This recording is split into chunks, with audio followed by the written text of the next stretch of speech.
try this again. This your boy at Big Game James _36, and this is Big Games BS, part of Den Media Group, presented by AlphaClinicOnline.com. Go to Alpha Clinic Online.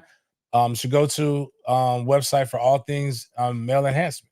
Don't know what else to tell you. Some of you guys are just really bitchy, and like you need to get yourselves checked. Your estrogen levels a little elevated, testosterone levels a little low. So we need to make sure we're taken care of. It's a little bit too late for that summertime body, but we can still work towards it. You never know. You can make all kinds of gains. One of the cool things about it is that it's the first of the month, so you can make some good changes. What better way to start off now? I think I want to do a summertime challenge. And humor me if you will. Again, this is a members only challenge. I don't know what we should give away to the winner, but we can talk about this. We have all the way up until June, so I'm freestyling right now. We're going to use the Nike app, the Nike Run Club app. I don't give a damn if you run. I don't care if you walk. I don't care if you roll. Well, rolling might be cheating if you're in a wheelchair. So my boy Jip, Mr. Hot Wheels, he can't join this club because his legs technically don't get tired.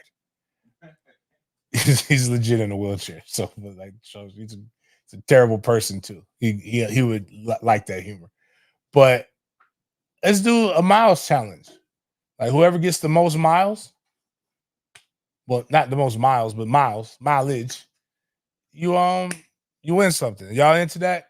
We're presented by Alpha Clinic. We'll do something crazy. Try to get everybody checked. The reason why you want to also get checked is I don't know if this would have helped my guy or not, but I do want to say, he got sick last week, and I put it on social media. But he's affectionately known as Rooster. Marcus Outson. Marcus Outson passed. I believe it was yesterday or this morning. He passed, and I want to say RIP to my guy Marcus Outson. And Rooster was the guy who came in, beat Florida, and helped us get when Chris Winkie got injured his neck, and he competed against Tennessee in the national championship game. He lost, but Rooster did his thing, man. Rooster was really good guy. I got a chance to meet him a couple times. Sad. The only thing I always tell people is that there's people that's dying that's never died before. So always, as long as if it's something that ain't out of the realm, just make sure you check on your people. Check on people every now and then, man. You know what I'm saying? You never know. Gino, again, we did. It was the anniversary of Gino Hayes's death a couple years ago. A couple days ago, on April 26th. But shout out to Rooster and the Seminole family. They lost a good note today, man. No, I don't really know what people believe in. I don't like to quote Nipsey Hussle. I don't know about heaven. I don't know about hell. All I know about right now in this lifestyle is interesting. So wherever Marcus is at, shout out to you. I will probably smoke a cigar to him. Inside the world's greatest cigar lounge, Goodfellas. Make sure you come check us out. What we got going this weekend? Let me tell y'all what we got. We had a white party. We had a I shouldn't have buried the lead last time. Maybe more people. We had strippers here on Monday, guys. Long story short, there were strippers here on Monday. Private event, no phones, things of that nature. We had some young ladies come down. We have today's Whiskey Wednesday. Friday, we have TSJ Loves Gateway, which is the Neo Soul group. And on Saturday, May the 4th, we got That's Pressure coming in. So, so we got That's Pressure. I'm probably going to try to see if I can go check it out. That's Pressure is fire, man. Like, I got to make sure they remember That's Pressure will be performing in Tallahassee Labor Day weekend for our big game weekend. Also, if you go, I'll post it. I forgot to post it, but if you're one of the people who bought spring game tickets. I'll resend it again. But we sent out an email that we sent out an email with tailgate passes. So right now, if you want it, we're gonna have a tailgate unless there's a noon kick, all 7 games, 7 home games. So we that's the goal right now. But regardless, it's $100 right now if you buy the season tailgate pass. So that means $100, 7 tailgates. Even if we only do 2, you got your money's worth. But it's $100 for that.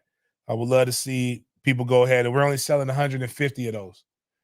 After that, the price, yesterday's price is not today's price. So it goes back up to, we always do pre-sale. The tickets is $50. I think the tailgates will go up to about $65 a tailgate. Remember, portion of the proceeds go towards the book bag drives and the community give backs and things of that nature. So yeah. Did I put all right? So going through the main housekeeping stuff. Again, still on the road to 6,000.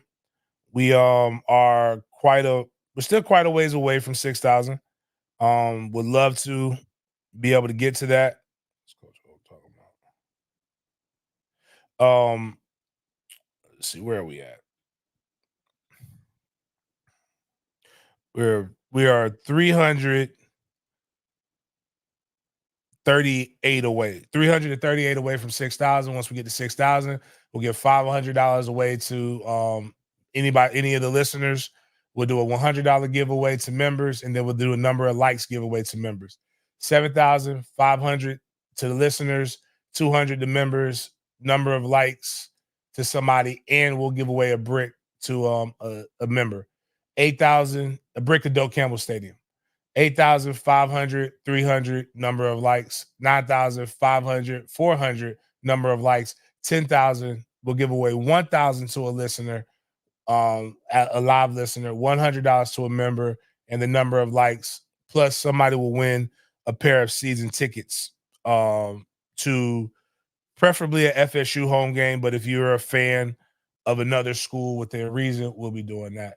Angelo Smith asked, am I going to be doing an interview with Jerry and Jones? Is a pig's pussy pork? Goddamn right. I can't wait till rookie mini camp. That's the first person that I'm going for. To just get a drop, get some things. Can't wait for that. I am a huge Jerry fan. So we definitely gonna get that. We're gonna get as many Ronald Darby, all of those guys, as many no's as possible. We want to make sure they know that they're loved, man. I'm gonna reach out to them and be like, hey, man, if you need some arroz con pollo or you need some good food, I know where to get you at. So that's what we're gonna do with that. Going to the next thing. Love being able to check out stuff. Apparently, my guy Tramel Jones was the only person on the Elite 11 list that did not have a school that he was committed to, even though he's been committed to Florida State for over a year. So just got a chance to when there's misinformation that's put out, we have a great opportunity on this channel to be able to inform the masses of what's going on. So let's just tell us what's going on, Tramel, from Tramel's words. Got potential Elite 11 winner right here, Tramel Jones. I call him Mr. Controversy, because he got people. He was controversial the other day and don't even know why he was controversial. He didn't even do nothing. It was 247 this time. Did you realize that 247, they listed everybody else who's participating in Elite 11 in the colleges that they're going to? Do you know somebody who was left out? Any idea why that's happening? Are you still committed? Because people keep asking me silly questions again. All right. There we go. So just so y'all, as of yesterday, anything can change. Anything can change, man. But as of yesterday, Tramel Jones is still committed to Florida State. A fan on IG put to me, said Florida's only interested in, if Florida told him tomorrow he could commit, give him the green light, he's flipping. I said, you don't think Florida's already giving them the green light? Like, what the fuck is wrong with you, man? He said they're only offering him because they want to get back in good graces with his teammate. There's only one person I can think you're talking about, and I know for a fact you don't stand a snowball. You don't stand a tick's dick inside of a whale chance of getting Jamie French at Florida, guys. I hate to be the one to break it to you guys, but he ain't going to Florida, dog. Like, that's not, and if you, that's the only person I can think, and I can tell you who else is entertaining you guys is Drake. Shout out to Florida though; they were at our practice all day yesterday, like literally all day at our practice from the beginning to the end. The little weird ass DC was there. Oh, really? The weird ass DC, yeah, he was there. Talk to that man. I know. So this is what I did. On God, I promise you, like, okay, one of the things, this is no embellishment. Our DC went over there to go talk to. I was fucking with our DC all day. He's a good guy too. Reminds me of him a little bit in the fact that he likes to study, right? He likes but our DC is nowhere near as bad as him. So we got we're doing our 7-on-7, and then Toby yells, he's like, James, he's like, hey, you're confusing our DC. You got too many running backs. I said, we're in 21 personnel. Again, I'm gonna do a mansplaining segment during the summer about football terminology for women. So it's a joke. Mansplaining is the joke, but I want you guys to understand. There's more women coming here, and be honest with you, women, it ain't really for y'all. Most of these dudes don't know shit either. So like they're gonna come in and watch, and they don't know shit either. So, but he comes in. I said, even DC's fuck up too. We got a bunch of them here. So USC, I think USC's DB. I don't talk to like they. I don't do it on purpose. But they say I am so rude to every coach except for Florida State coaches. I'm going to talk to my alma mater when they come to practice. I'm not talking. I'm going to talk to my dog, Derek Nicholson. If D comes from Miami, I don't talk to the other cats. But yeah, the DC who looks like Jonah Hill, cosplay Kirby, he comes in, and now at the end of practice, we're trying to end it, right? And our DC is talking to cosplay Kirby, and he's slowing up practice. And I said, I'm slowing up the end of practice. I got to go. I say, hey, man, don't be talking to that motherfucker for no goddamn advice. He give up 42 points a game. No. All the kids was laughing. No. Oh, man. Then what are you going to do? I wish he would do some shit like that. I am waiting to go viral over some bullshit like that. What are you gonna do? Not recruit our guys because I said some shit? Cool. We don't want them. I don't want you. Ain't gonna be there in a year anyway, so it doesn't even matter. Like shit, he knows he sucks. That's why he's at Mandarin, trying not to suck anymore. All disrespect intended. I would have probably respected Billy a little bit more, but it's just all the fun. Like I don't, like now. I will say this: I do respect the drunk at Miami. If he would have come. I would have probably talked to him a little bit different because I do like that. And again, D Nick, the linebacker coach, co-DC at Miami, that's my guy. So I ain't gonna disrespect D Nick. I like D Nick. A lot of stuff that Miami's been able to get is because of that relationship. Why are people calling me while I'm doing shit? Anyways, though, fuck them. But we had a lot of colleges. This would be the time of year where everybody comes and everybody wants to see Jamie. I ain't gonna lie, man. We look good. I got a running back, Dion. I don't like big running backs. This motherfucker right here might be all right. Might be somebody to look at. But that's what happened. That was funny. Got Tramel. I'm probably gonna try to do stuff like this every time I get a chance because it's just funny. Because especially with Tramel is starting to come out of his shell a little bit more. All that stuff. But I got the hats. Oh, May 5th, I think, Jay Smith. May 5th is when the hats are supposedly be here. So once those come in, I gotta get your address and send you one, but it's $3.99 to become a member. Like it doesn't, you don't have to buy the $100 membership. Just buy the $3.99 membership. Fatal Jedi, you got a hat coming too, because if you're an all-in member, you deserve whatever the fuck I get. And I got a brick. I just can't mail. I don't like you gonna have to see me to get this brick, dog. I don't feel like I just feel like mailing that brick is gonna cost a lot of money for some reason. But I can go check it out for you. Going to the next thing. I can watch these videos all day, even though there is a guy who did a hilarious one and it was so fucked up. He was like, hey, and with this, he's like, we got the 7th round. He's like, what did he say? He's the 7th round pick, the call for the 49ers, and he joked. It might have been like the 5th round or whatever. He said, hey man, you ready to make the team? Yeah, nah, you're not gonna make the team. What I needed to know was your HBO. Do you have HBO Go? Can I get your HBO Go passcode? You have Netflix? I need your Netflix passcode. Like that's all I need. And I was just like, that's so fucked up that he did that. But this is still, you can't take this away from the Bethunes. Again, another good family like the Deloaches. Shout out to them. Let's play this clip real quick. Hey, how you doing? Good. It's John Lynch from the 49ers. Hey, how you doing, Coach? I'm doing great. We're about to make you a 49er. We're going to draft you, man. Congratulations. Thank you, Coach. Yeah, thank you. Tatum, congrats, man. Appreciate it, Coach. All right, man. I know it's been a long wait, dude, but we've been looking at you every round, and finally it worked out. All right, you're gonna have a lot of fun here, man. Got some people really want to work with you. All right. Hey Tatum, how are you, buddy? I'm doing good. How are you? I'm good, man. We're super fired up for you. You enjoy this day with your friends and family, okay? Tatum. Coach, thank you, Coach. Man, congratulations. Thank you, Coach. No, you go enjoy it, man. You're with a good group, and I'm fired up to coach you, man.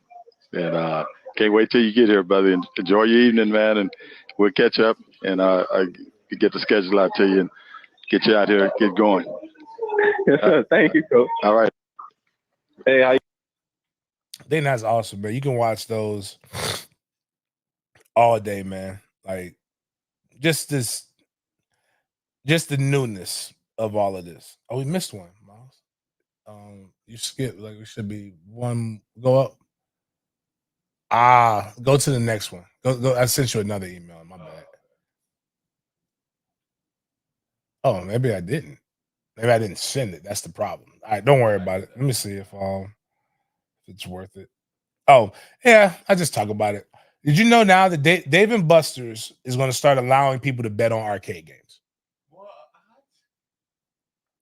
Like, customers will soon be able to make a friendly $5 wager on Hot Shots basketball, on skee ball, or another arcade games. Like, people try to say, like, America's going to hell, or going, like, it's like retrograding, like Mercury or whatever.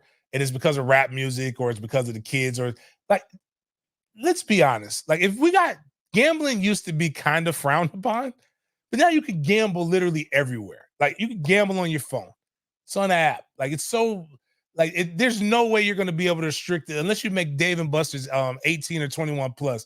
There's no way you're going to be able to control that.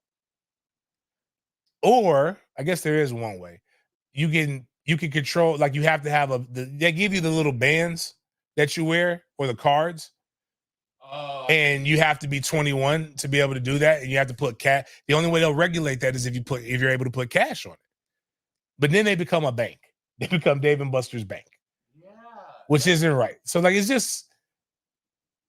let's just go ahead and rip the Band-Aid off. So it's just anarchy for like 5 years and then the market regulates itself. Like, just make prostitution legal, make gambling legal, legalize some drugs. Like, let the weed and some of the other things, like, go ahead and fully legalize it. I'm not saying legalize coke because that's a little bit much, but like, let some of this stuff just chill. Look, you can win tickets. I'll buy you that's true. Starbucks. But the cool thing about Starbucks have all basically, actually, I don't even think Starbucks doesn't keep that money in the bank. Starbucks spends that shit. But like they know you're gonna do. Like Starbucks gives away so many. Did I tell everybody? Y'all do know the free game, right? Using the Starbucks app. Like if you get a free coffee, right? You can put whatever you want to put in that coffee, and they got to give it to you for the points. It used to be 50 points. Inflation made it 100. So like when it gets cold, I go get a hot coffee, and if they don't have my Grande Nitro cold brew, I add like 6 shots to it. And they're like, that's a $10 drink, right? Wrong. It's free. It's 100 points. It's 100 points whether you get just a what is it called? A dark roast, or if you get a dark roast with 20 shots of espresso in it. They must just like you. No, I've been doing it for 6 years. I've been waiting on them to pop me. Matter of fact, 2 times a hating ass barista. This is why I won't tip them. Tried to go in and said, well, no, that can't be right. Let me do this again. They did it 3 times. I said, dog, I know the game. It's right. Just give me my shit so I could go about my business. You're slowing down the line. I'm just telling you, but just so y'all know, that's the free game from Starbucks. I've been doing it for, I think that's why they bumped it from 50 points to 100. But That's a legit steal. But big game. So if you like mochas, don't order a mocha. Don't order a mocha. Get you a coffee, right? Get the espresso shots added into it. Get the chocolate syrup pumped in that bitch with the hazelnut or the caramel. Like if you're fancy, get the caramel. Actually, caramel for the cold, hazelnut for the hot. I'm telling you. This might be good as a real, but I don't want to. Nah, you can give it to. I don't give like. I drink this. It's too good. I drink this, so it doesn't matter. Like if they change the game on it, then I'm cool. I've done this so long that I'm okay with paying full price at this point. You paid it forward 6 years later. I've been telling people from jump. First, I told my Blasian group chat. They didn't believe me. They were too much of a coward to even really go try to do it. Me, on the other hand, I'm gonna try to find a deal. I don't mind spending $5 for some coffee if every now and then I'm gonna get a $10 one for free. You always think about that quote from Troy, so I imagine you going from. Oh man, yeah. That's why nobody will remember your name. Oh, I call them haters all the time. I told them, I called them a hater this morning. I'm so sick and tired of fucking tip culture. Tell me about it. Like I tip. I am a tipper. I'm 20 to 25% if you do a good job, and I am sitting down in your restaurant.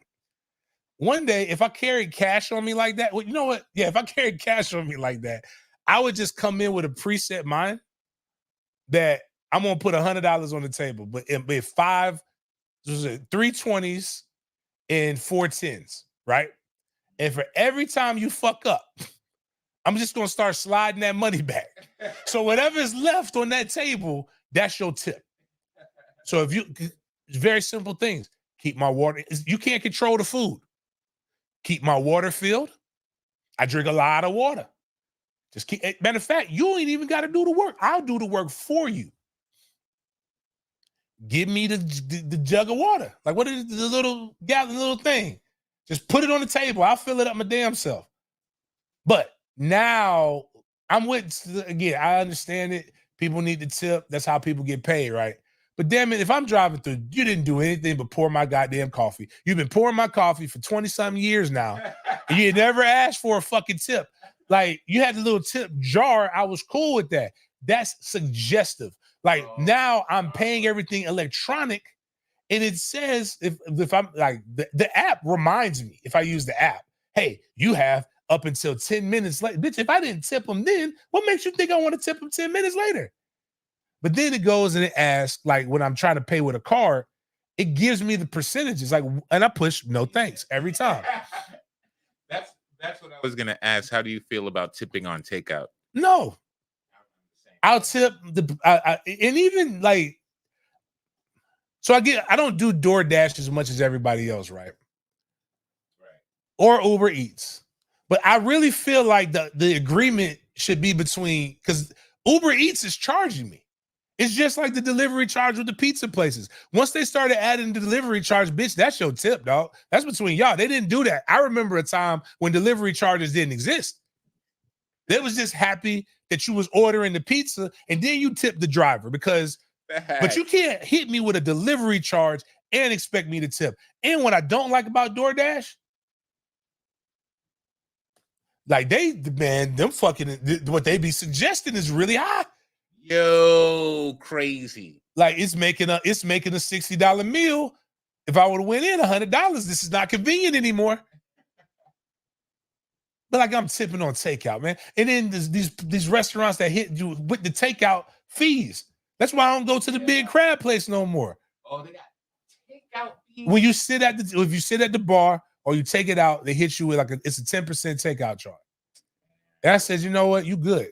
You cool. I just won't go to you anymore. I'm not gonna complain, I'm not gonna protest, I'm not gonna say boycott them. I'm just not gonna spend my money on them.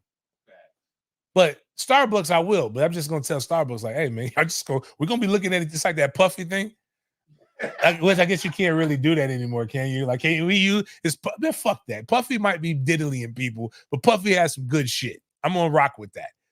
If you gay, you gay. It don't matter if you like, but like the one where he's looking at the person and that person looking at him, that's how we be when I'm pushing no tip. Imagine they start asking you to tip at Publix. It's the same shit they do at Publix when they try to make you feel good. You want to donate to the people with little legs fund? No, I don't want to donate to them people.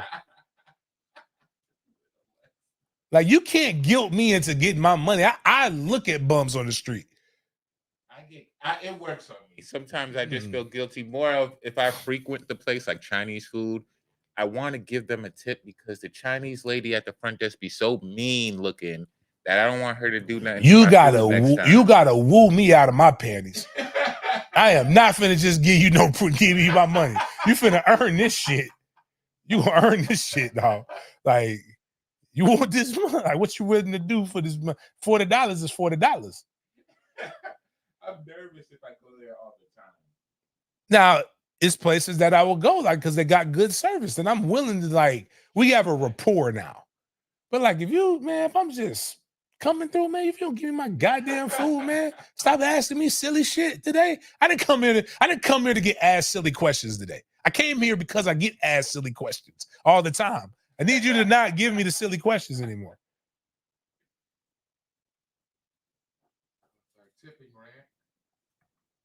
Yeah, sorry. I don't even know. That wasn't even what it was. I don't even know where that came from.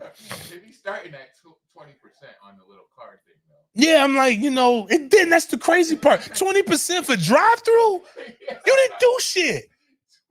Like, how dare you want the same benefits as the people who actually have to, like at least at the restaurant, the person has to, they got the tray. They got to put the tray on the little table and they can't spill nothing. They got to bring you your food. It's got to be hot. Like they get like that waitress or waiter gets the brunt of all of the anger. That's not even always their fault. Yeah, so 20%, I'm cool with that. But like, but you 20% with like, you ain't do shit, nah, bro. Because I know that ain't going to you, man. I never thought about that like that. Yeah, you're right. I'm gonna be like, you know what? Richer niggas than me don't tip. I can't afford to do it right now. Like sometimes I hate when they say, like, when you do go to these restaurants, like, don't go to the restaurant if you can't afford the tip.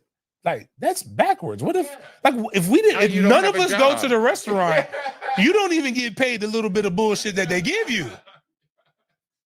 Like, no, I had $20 for the 2 for $20. I didn't have $30, or what is it? 2 for $20, 10% would be. I didn't have $22.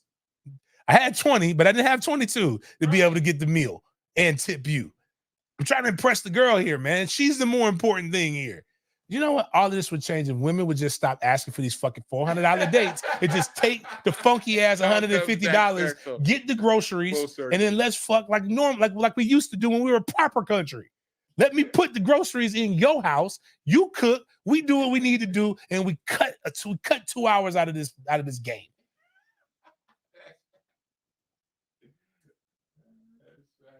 That's where it all started. dates is the root of evil. It always comes back to women.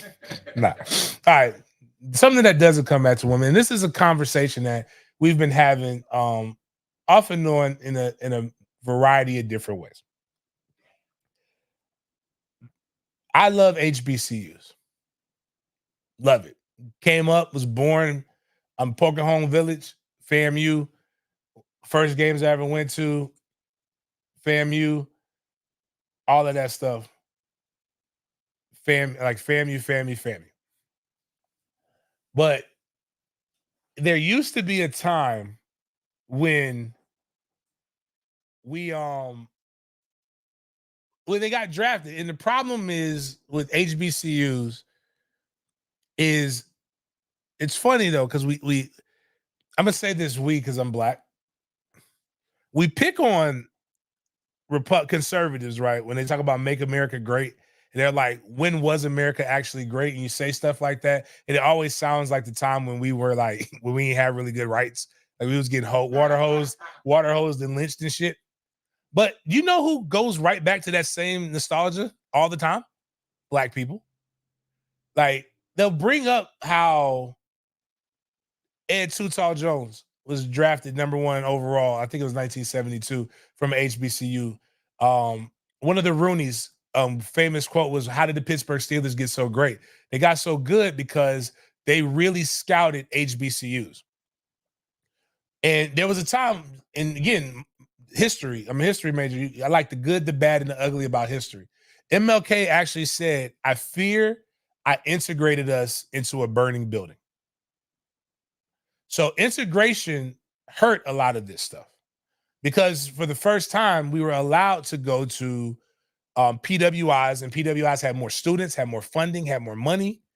You were able to get nicer things. You were able to get more development. And this is the joke: is the white man's ice colder? I'm not gonna lie to you. Sometimes it is. Florida State's facilities are way better than FAMU's facilities, and I'm not going to get into the logistics of why a lot of this stuff happened. There is systemic racism, and even so, to the point where a lot of HBCUs have sued, and they're getting money because they were not properly funded. It's billions of dollars that is about to go back to HBCUs. But here's where I don't have sympathy for. And why I don't have sympathy for is because we blame the young. This is the HBCU. Not one person from an HBCU was drafted this year. And I believe that's 2 consecutive years. Very few. Now, that is a really glaring statistic when you step back and you think about it, right?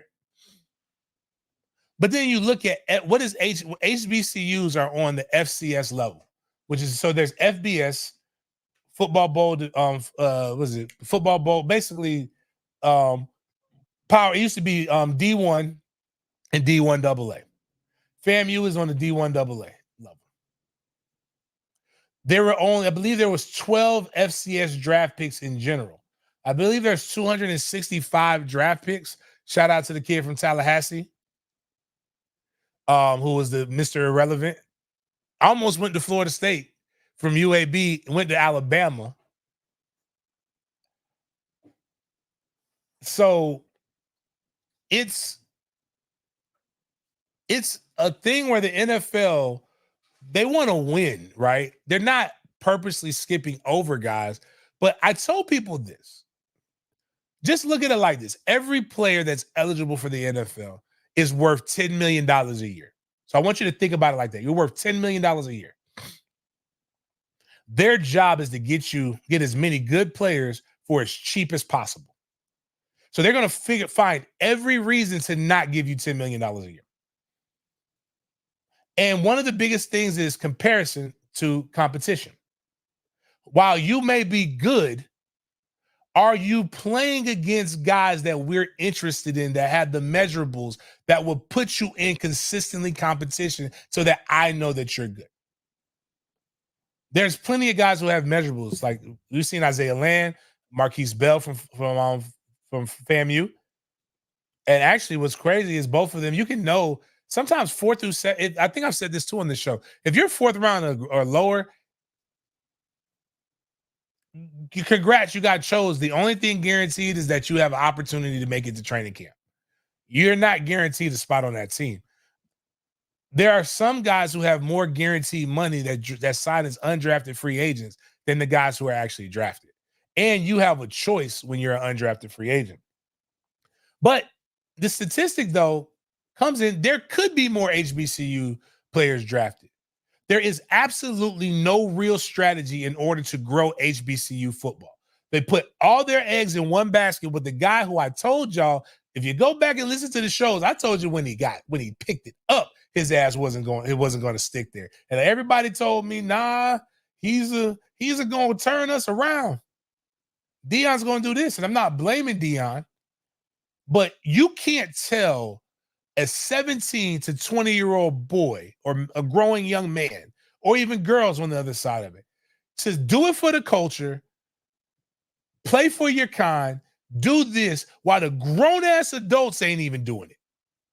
They won't even stick. They leaving for the first opportunity to go get the, again, this is not I'm just using this joke because this is what it is, what people say. They're leaving for the first opportunity to get some white man's ice. And I'm not judging them. That's capitalism. Willie Simmons took a damn near a $200,000 pay increase to be a running backs coach at Duke over being the head coach at FAMU, and people could not understand why he would do that. You're taking a step back. He's taking a step back for a step up in pay. That's why he's doing it. You got to find people that want to be there. Miles, somebody's calling you.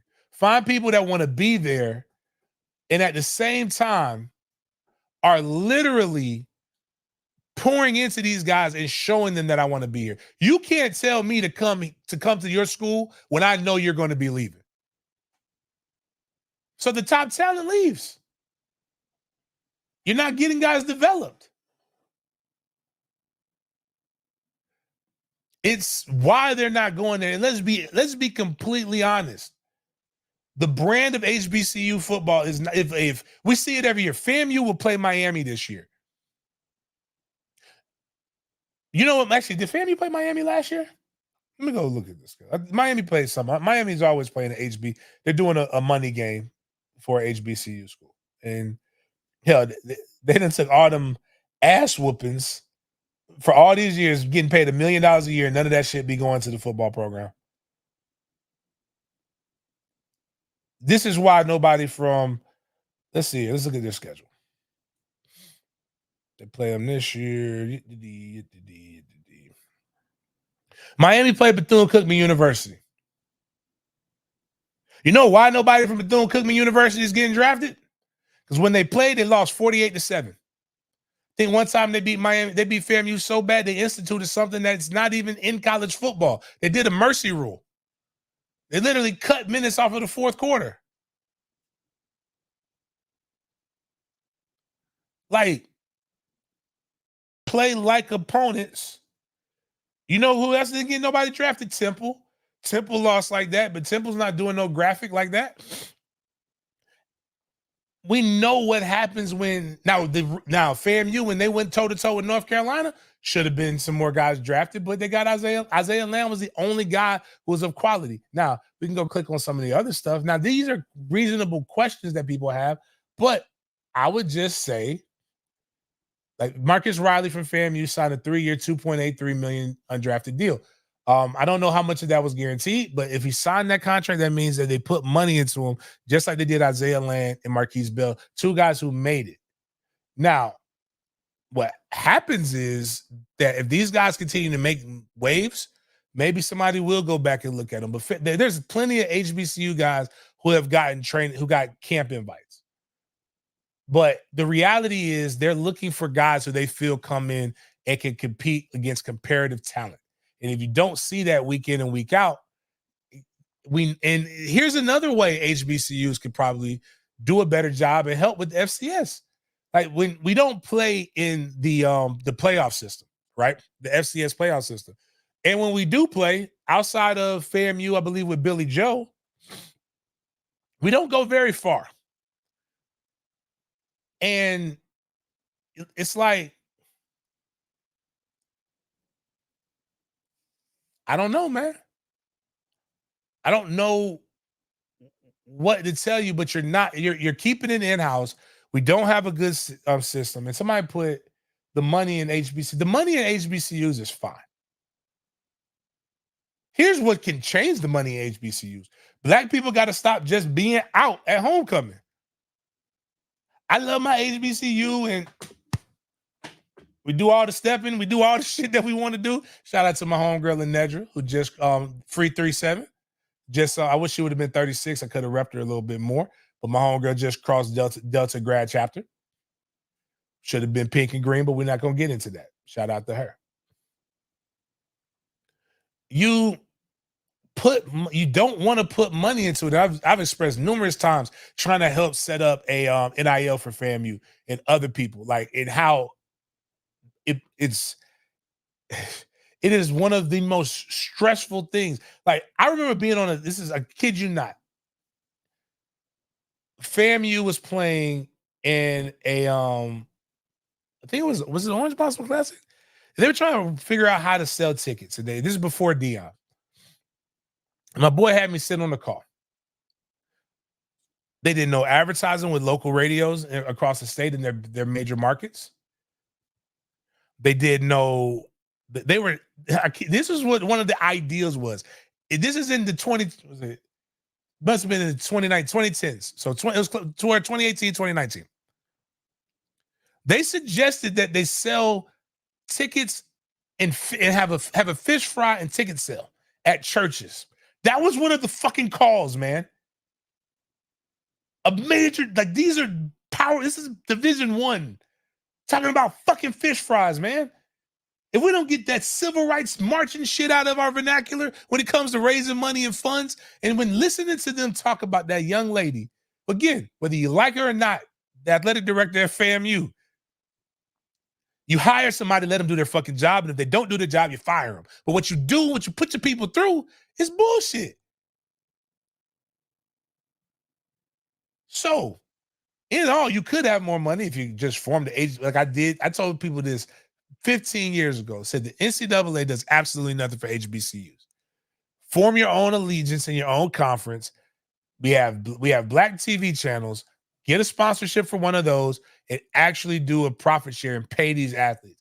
I said that before, well before we started paying athletes here. And the first thing, well, we can't do that. Why can't you? It's not a federal law that you can't get no goddamn money. It's an NCAA rule that you subject yourself to. Pull out of that, create your own shit, and do anything. But there's plenty of ways to raise money to make this happen. Now, every school can't do that, but the major ones can. FAMU, Howard, Hampton, Jackson State. Hell, I'll go as far as to say Tuskegee. A lot of these people can go and do that stuff. And I'm probably forgetting a couple of them. I'm not even going to lie to you. But they can probably find a way to raise funds to be able to pay these guys. But you know what, though? We're a reactive people. But let's go look at some of the other stuff. Because I'll tell you why we're reacting, because it's about damn too late now, so it don't even fucking matter. This is always what happens when we don't get it. I'm confused on how hard it seems to have HBCU football drafted within 7 rounds. If you can invite them to camp, you can spin the pick on them. That you only get, I don't know what people understand about camp. Rookie camp, you literally have to field an entire team, but it's only rookies and new players. So that means you have to be able to go get 30 to 40 players in there so that you can actually fucking practice. So just because you get a camp invite, all you're getting is, I think actually somebody puts in there. And it's very good. Like, these people aren't getting enough like shares. Go to the next one. Yeah, right here. This one right here. My guy puts up there. Click on the mouse so I can see it. 2024 NFL has tapped so many camp invites and undrafted free agents from HBCUs. The big difference between UDFA, an undrafted free agent, typically it's an undrafted, like, I guess it's redundant to put an undrafted rookie free agent, and a mini camp invite is an undrafted free agent will have signed a contract with the team. Mini camp invite is a tryout. Mini camp invites are provided food, lodging, and per diem. And that per diem is it was like $1,200 when I was there. So you get the same thing when you do OTAs. You get Monday through Thursday, you get housed and then you get a good little chunk of change. Again, only 509 views. Only 8 people like that. So we can get educated on the reason why we're mad, but people choose not to get educated. And you would think it says doctor in front of her. And, women love to be able to show their degrees and shit. So, but go to the next thing. This is somebody talk. It's FCS thing. Subconference only had 12 drafted out of 130 teams. A good year, though, is only 1 or 2. But don't sleep on the camp invite. The HBCU, more guys who survive camp makes it easier for the next group. You got to be able to go through and do your stuff. This is not the 70s anymore. Guys are playing everywhere. And then lastly, and this guy, again, brings up a good point, only has 32 views. Rounds 4 through 7 aren't locked to make the 53. All you want is an invite to camp. But if you have to completely dominate at your level. This isn't unique to HBCU either. Not many FCS players are drafted yearly. It's just the nature of the beast. It's not even most Power 5 schools. It is literally just the big ones. That's why you go to Florida State. That's why you go to Miami. That's why you go to Florida. That's why you play in the SEC. That's why you play in the ACC. That's why you play in the Big Ten. You play in those conferences so that you can go to the NFL. That's period. Eric puts a good point. I look at HBCUs like I do the WNBA. They need to get people in charge to grind on media deals and sponsors, and then make a deal with FCS where the HBCU champ gets into their playoff. Man, it's crazy. You want to know what HBCU? What's the dude? Man, I forgot the gay guy who actually started our civil rights. Bayard Rustin. I believe it's on Amazon, but they have it's a movie called Rustin, and it goes into detail about because it's not a new thing. It's been like that since the beginning. The old guard don't ever want to let the new guard come in and do something and innovate. And Rustin had to do so much stuff, even though he was really eclectic and gay and all that other shit. I get it. But he had to do a lot of shit. He had to force them to want to do the March on Washington to be able to do these different things. But yeah, that's it's a wild notion, man. Like we gotta get better. I can tell you, I've told people how to get better. You know how to get better?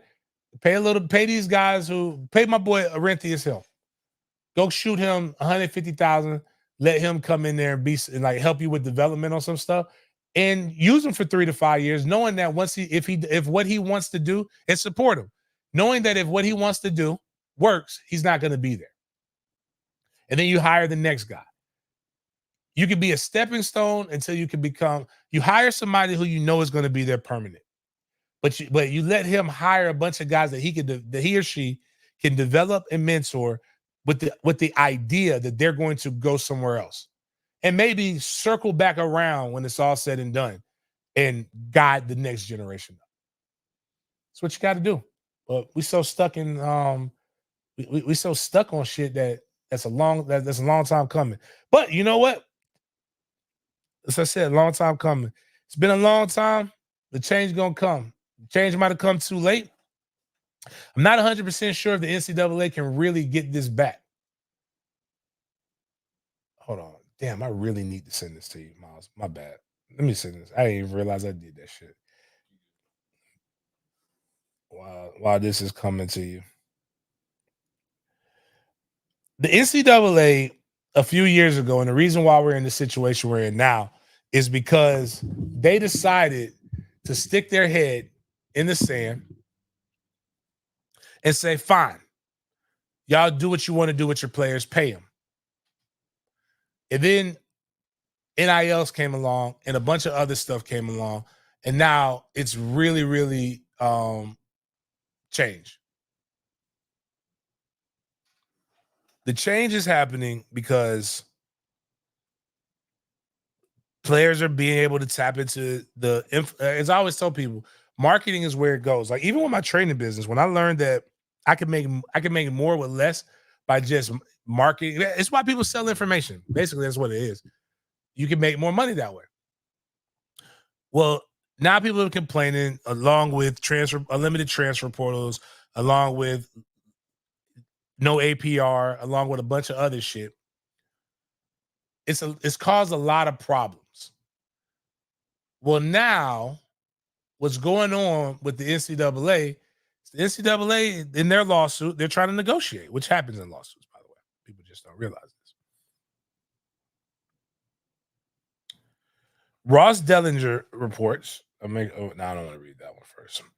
I'm going to read Pete Thamels first. News: the leaders of college sports are involved in deep discussion to reach a legal settlement that will likely lay out the framework for sharing revenue with athletes in future NCAA business model. Sources tell Dan Murphy, ESPN. And let's click the article. They're going through, NCAA is going through a bunch of antitrust stuff.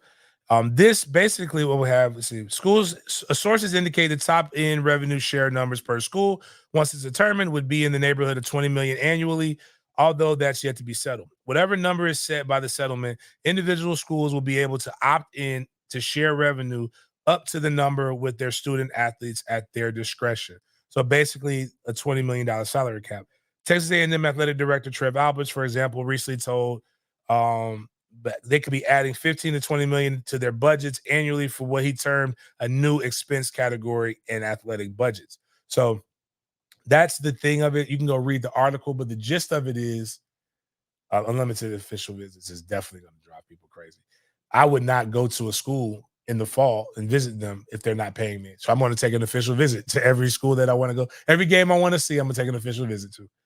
But Yahoo Sports analysis of the potential revenue share model is this: 15 to 20 million permissive cap per school. They get legal protection for 8 to 10 years. They still need Congress to approve this. NIL and collectives and the transfers portal is still a thing. The growing G5 gap will be something. And then what they have to figure out is Title IX as well as a deadline to get all of this stuff done. But is this really at this point is trying to put toothpaste that you squeezed out back into the tube? But what's funny is that had they just done, I was at UNF talking about basketball renovations and stuff like that. Had they just given like $30,000 to student athletes, to every student athlete, we probably wouldn't even be in this position right now. Like, we legitimately could have just done, like, give them something as opposed to saying, you should just be grateful for this degree that we didn't spend any extra money for. Yeah. Have you ever seen Cartman? The South Park? Which one? Like, so how do you get around to paying your slaves? Oh. I give you $5 for this one. It's like, these are not our slaves. These are our student athletes. Oh, I get it. Student athletes. Boy, you guys come up with good terms. It's just funny because when he talks like that good antebellum South voice, it's so good at it, man. Student athlete. Like, it still was hilarious, man. South Park is just great. Like, I don't even understand. Like, that's what trips me out about how. So I know the people who didn't grow up with like watching South Park, Simpsons, Family Guy, and some of these, and Futurama, and some of these other shows, because they be so offended by everything. Right. And I'm like, I know you didn't grow up watching what I grew up watching. I think they had to get rid of Apu. Apu's not on The Simpsons anymore? I think he was whatchamacallit, kind of cancel culture. Ah, man. I like the Pooh. A lot of Indians are like a Pooh. He's a likable guy. And they were all working at 7-Eleven then. Or whatever they call it, the Swifty Mart or whatever it was called. Quickie Mart, yeah. Yeah, he got discontinued. Damn, man. The first Indian I knew. Oh, that's the one, right? That's it. Oh, can we play it? Well, fuck it. Play it. Fuck it. Yeah, it works. We'll worry about it later. This is why you got to watch the live. I'm gonna start putting stuff. You got to watch the live because we may have to delete stuff so that it can be monetized. This and Butters. Yeah, Butters is my favorite. Butters, what is your problem? These ladies out here kissing all these fellas and not getting any money. Butters was. He said, "You can't talk to my girlfriend like that. If you talk to my girlfriend like that one more time, I'm gonna come over there and punch you in the face." Such and such. Here's $100. If he comes anywhere near close to me, beat his ass. It's so funny because, like, even when they did the Mormon, when they did the Scientology, they did all of the other things. They don't change anything. They just state what was stated with cartoon characters, and it's like that is literally what's happening. He didn't embellish. Like it just sounds weird when it's coming from somebody else's mouth. Like it's one of the best ways to have people deal with their hypocrisy is to throw it in their face.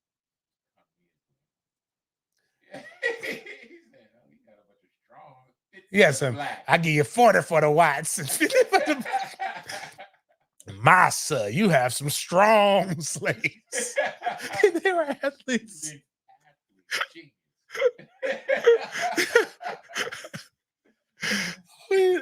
Again, I think one of the problems with America is that we don't want to admit for things for what they are. And sometimes you can laugh. Like racism shouldn't be funny, but it is funny sometimes. And to not at least acknowledge that it's there and try to make me seem like I'm crazy is fucked up. Like it's not funny. Yeah, like no, or just like no, like man, you're just making it up. That cop didn't pull you over, bitch. Oh, that cop did pull me over. I know, but then sometimes it's funny because when you see who they do it to, you're like, they pulled over the safest Negro they could pull over to like prove a point, and it's kind of like. It's like sometimes you just have to acknowledge it. Like the old ladies that be screaming and be afraid of shit, like that they shouldn't be afraid of. Like, I know that I'm going to come. What are you doing here? I am on the homeowners association. Like I can deal. No, bitch. Like now that you know who now that you know who I am, like now I need you to wallow in this. This is hilarious now. But just sometimes you gotta. Sometimes you just gotta. It's Kevin Hart's one of his best specials is laugh at my pain. Sometimes you got to just laugh at it when it's not violent. Like you got to like now. Sometimes the violent shit is bad. Like it's not laugh. Yeah, we were like that's not that's not racism. That's an observation. That's not we throw shit. We were throwing popcorn and Twizzlers and shit. Like so, like it was a little nervous. Now I will say this: where they did embellish is they made it seem like going to high school and middle school like was just like you might as well go to jail. You might as well go to Gen Pop. Like I was really kind of afraid to go to like when I was in 5th grade. You're going to middle school. You know what they do to the 6th graders, right? They pick them up and they put them in trash cans. They do stuff. And I was sitting there like dead serious. I had a razor blade. I had everything. I was ready. I was prepared. I had put my book bag, like turn it over, and then I had another one on my back. Like, if they gonna get me, they gonna hit some books on the front and the back. So, and I got my switch, I got my blade. And it wasn't anything like that. Like it was like fights and stuff, but it wasn't really nothing crazy. Like, I'm like, y'all make it seem like y'all couldn't go to, like, you had to figure it out. Like, Did you have metal detectors? nah, see, that was later. Like, they started introducing the metal detectors. In high school, they did at the, but I didn't go to that high school. Yeah, my school, my friend's school. I went to Florida High. It was very safe. But we were on Florida State's campus at first. And then when we switched to the other one, it was like in Southwood. Southwood had just got built, like the rich, affluent, wasn't shit happening in Southwood. Now it was around the corner from the projects, but it's far enough away to where nothing bad's gonna happen. They have good football programs. They're a good school, or they're not a bad school. You say who? If they have good football programs. Yo, yeah. They're not gonna fuck up. They're not gonna fuck up the football program. Right. Or basketball. Right. Funny, everybody's afraid of Raines High School, right? But you know the safest time you can be at Raines is during Bob Hayes in a football game. They are not. Well, Bob Hayes is not UNF, which is fucked up, but like they're not gonna mess that up, man. So many athletes out of this city. Why would you could legit be like, I don't want to be a drug dealer. I have a better chance of. Yeah, but you just well. Here's the thing about drug. One, it's crazy. It's everybody's like on the corner making the block hot. It's not supposed to be like that. Like everybody used to serve we used to be a proper country. It used to be like going to the pharmacy. Like you had to serve a fucking purpose. You weren't just like now that you got 40 people on a corner and like one person, you're causing attention to yourself now. Unless if you beat Reigns at home. That's why they didn't want to play us, Polo Kid, because we were gonna whoop that ass. And then they was gonna try, and they know this coach right here, like, does not give a fuck about all of that shit that you're not supposed to be holding. I'm gonna get home. I'll beat that charge. Like, my car is gonna have at least 2 to 3. And 2 to 3. If I always used to tell kids, you better, if you get me, you better get me right now. Because if I get to my fucking car, which I park right next to the practice field, if I get to my fucking car, I'm doing you and waiting on your kid and waiting on your parents. Like, bring that aggressive shit if you want to. Private schools definitely, they have a different, I told somebody they have a different type of drugs. They have the hard stuff. They got coke, heroin, you know that shit. Kids in my football team were taking steroids. But they're doing that. Like, they're definitely doing that. But shit, it was Kyle puts like, let me clarify. You can say whatever you want if you're like 10 comments. That's not true. Hold on. You could get the problem with people. Now, click on that. That might have been something. I think that was a continuous. Probably, yeah, 10 can still get away with it. Get into the game a lot more difficult. That's why I quit to sell wine. I don't want as funny as I thought. Oh, I wasn't as funny as I thought anyway. I think it's like this. People got to just say what the fuck they want to say and be able to stand. The problem is people don't want to stand on accountability. Dave Chappelle says what the fuck he wants to say, and he's good at his job. He's going to still sell, and people are going to protest. Dave Chappelle coming to Jacksonville, I'm watching him. I think a lot of times, social media has like, damn, I was just talking about him, 5150. That's not 5150. It's something else. 5150 is a hat. Corey Holcomb, one of the most offensive comedians that you could find. Patrice O'Neal, but that was a different era then. But Corey Holcomb literally knows who his audience is, and he just goes straight and caters to his audience. You listen to Corey Holcomb because you know how Corey Holcomb is. The problem is if people want to, how many people are in America? Is it like 550 million people in America? And I'm not even going to go to the world because you don't have to get to work. 300. I was not bad. I wasn't far off. It's 333 million people in America. So this is James Coleman's philosophy on life. You don't have to. You don't have to go to this. But for me, in my house, I don't want to be to everybody. Let me see what happens if I get 1%. If I get 1% of the population to ever fuck with me, right? That's 3,333,300 people that fuck with me. They all pay $3.99 for all-in membership. I'm making $13 million a year before taxes, and I'm okay with that. I'm okay with the million. What is a million? Let me go 1,000,000. I'm sorry, I have to do that in my head. 33,000,000. All right. I can get a 1/3% of America. 1/3% of America. And I'm cool. I'm good. I don't want everybody to like me, man. Like, I don't want everybody. If Patrice O'Neal quote, I need the things that I say. I need to make 50. If there's 100 people in the room, I need 50 of y'all to laugh, right? And I need 50 of y'all to be so appalled by what I said that you question yourself. That's when I know I'm having impact. Or 50%. I shouldn't say just 50% of whoever's fucking with me. But like, I don't need all that shit, man. Like, the problem is everybody want to be liked by everybody, and then the other side of it is everybody's not good. Like, that's why people get upset or trolling on social media. Like, you out there saying shit that you know that you don't believe that.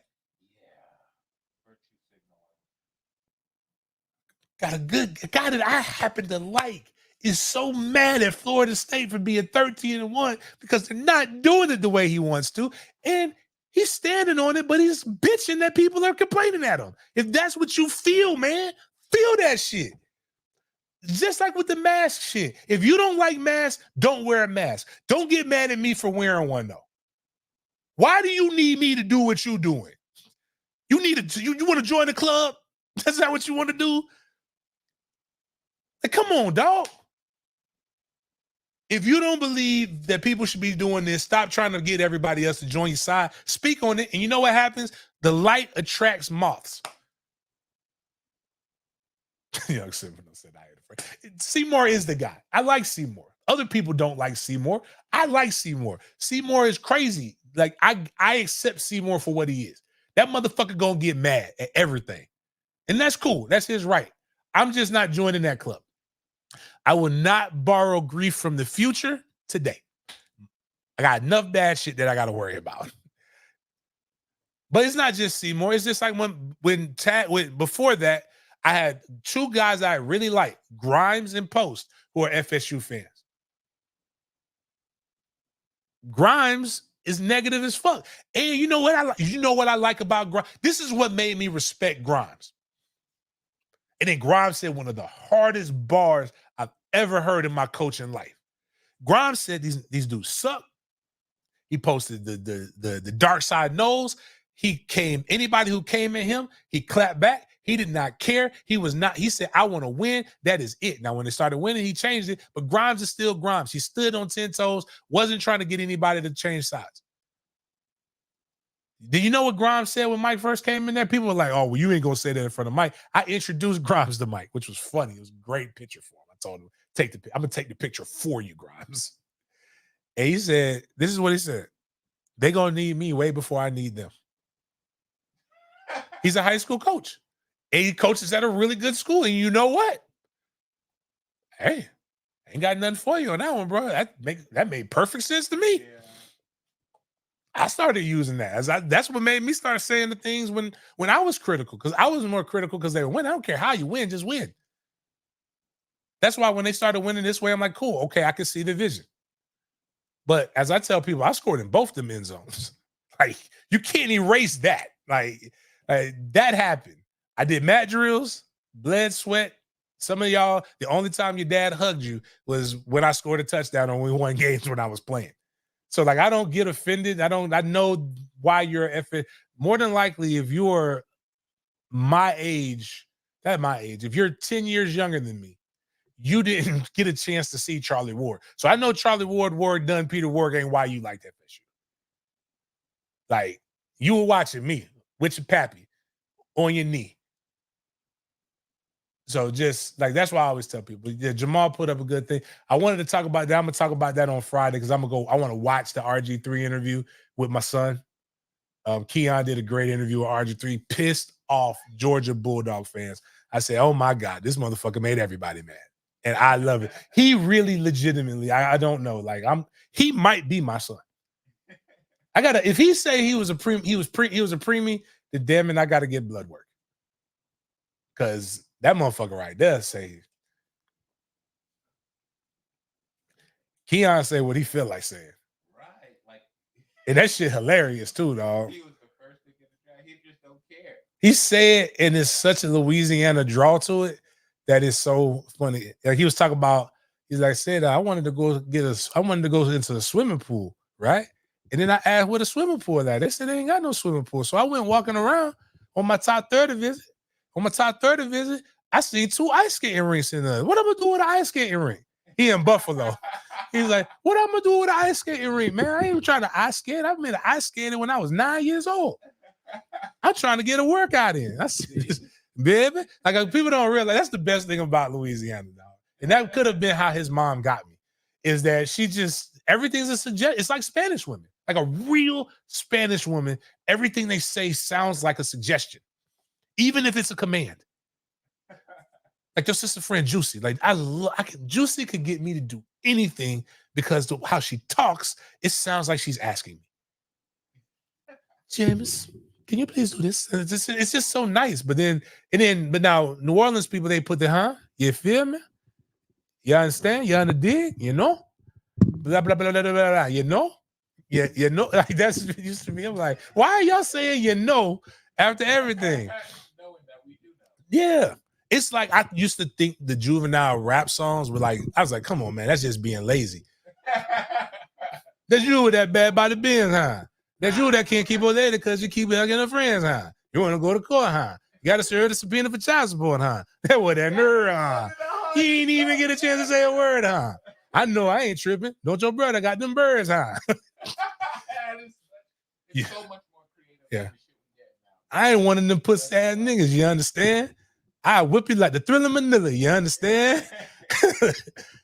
you gonna make me have to kill me, you understand? Like, I'm gonna be here for a minute of the water, you understand? Like, they just say all that stuff, and it's like, I don't even know how that fit, but it fit. It's great. What's the other one he did? There's a whole bunch of them, dog.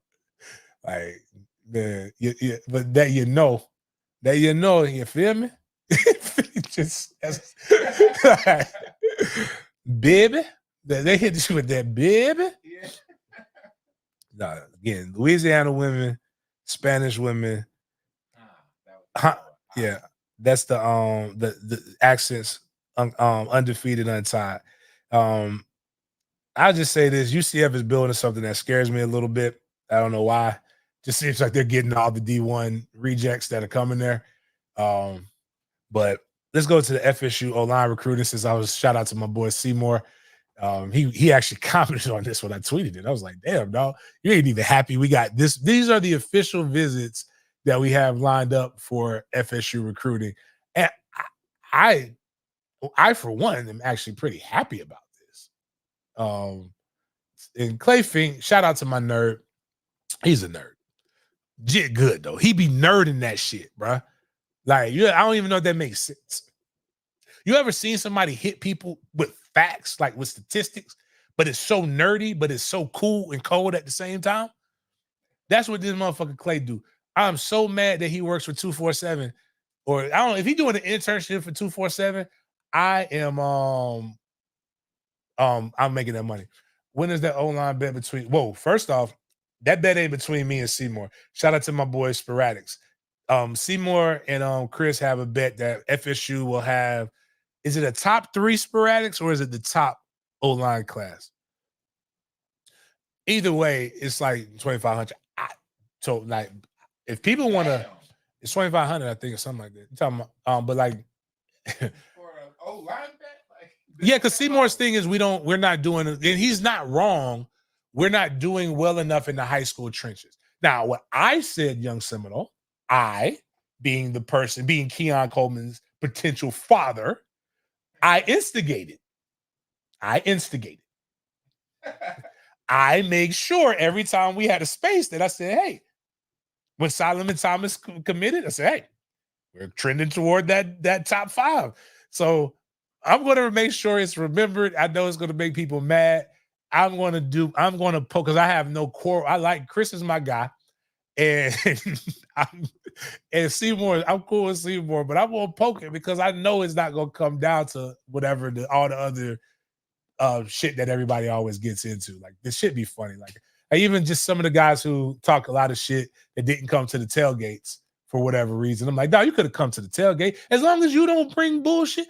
Because again, it's like, young bloods. You don't give a damn. We don't give a fuck. But if you come proper, right? I ain't going to fuck. Like, if Slick or whatever his name is came to the Florida tailgate, I had to stall. I told my people stall him out. They was ready to toss his ass off the top of lot 19. He came in peace. He sued for peace. That's why I tell people that's what happens in wartime. Wartime, you got to sue for peace. So he sued for peace, and I said, cool, you straight, baby. Then he started talking that shit again. I don't know if I'm going to ever let him sue for peace again. But, I ain't got no quarrels with nobody, man. I'm trying to make money. I'm 40 years old, man. In a couple of weeks, I'll be 40 years old. I ain't got time for that shit. If I go to jail, I'm going to get my money's worth. Just know that. I ain't going on accident. But Clay Fingers, put that up there for us, Miles, so we can see this, because this is a hell of a haul. You don't even got to get all these guys. These are the kids who have scheduled efficient visits. Number 2 offensive tackle in the nation, Ty Haywood. The number 1 interior offensive lineman from Raines High School, Solomon Thomas. The number 5 offensive tackle, Josh Petty. I just want him to sign because of his last name. The 4-star, number 6 interior offensive lineman, Cortez Smith. Peyton Joseph, the number 7 interior offensive lineman. The number 22 offensive lineman, Zaire Addison. Number 16 interior offensive line, Dontrell Glover. Max Buchanan, the number 18. And number 42 offensive tackle, Rowan however you say his name. You sign 4 of those guys, you probably have a top 5 O-line class. You sign 3 to 5. You sign 3, you're looking pretty good. I can't knock my guy, Alex Atkins. Seeing him looking like a darker version of Suge Knight right now. But that's our offensive line, our offensive coordinator, our offensive coordinator / offensive line coach. I fucks with him. I gave him some cigars the other day, so hopefully the cigars will help aid in recruiting. This is the weirdest rap album cover. It does look like a crazy ass rap album cover, dog. Like I don't know who would the white guy be? Yeah, honestly, I'm like, I don't know if he's the alchemist type. You know what? That's it. He's not a rapper. He's the producer. He's the alchemist. I get you. I'm with you.